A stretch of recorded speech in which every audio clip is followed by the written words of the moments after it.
Sarap naman ang buhay ni Sky. Asus, yan talaga ang bisyo niya. Laging magpakamot, magpahimas para makatulog. Mabisyo talaga to si Sky namin. Oh, pikit na. Oh, maangal pa. Ay! Sleep na. May sinasabi ka raw tungkol sa kanya? Hindi na. Sleep na. Minamarites mo raw siya eh. Hindi na. Sleep na. Huwag mo kayang kamutin. Tulog na. Kamutin mo daw ulit. Kamut daw. Talagang abusado. Tama na. Tulog na. Busado ba? Gusto himas pa? Sus. Tulog na. Antok na eh. Pero reklamo pa. Ayaw pang matulog. Reklamo pa. Gusto pa ng himas ba? Himas daw. Ito na. Ayan, nagigising siya pag hindi hinihima. Ano ba yan? Grabe naman. Abusado.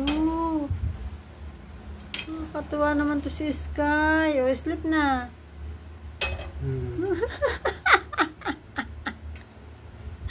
Ang sarap ng buhay ni Sky. Sumasagot pa. Sumasagot sa'yo eh. Sinasabi ka raw eh.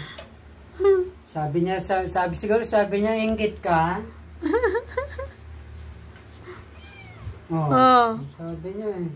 Inggit si mami na.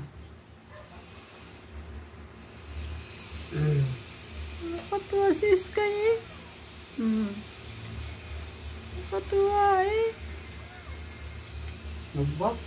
Umayos pa ng pwesto. Malalaglag kasi siya eh. Yan. Ba? Sarap ng buhay ba?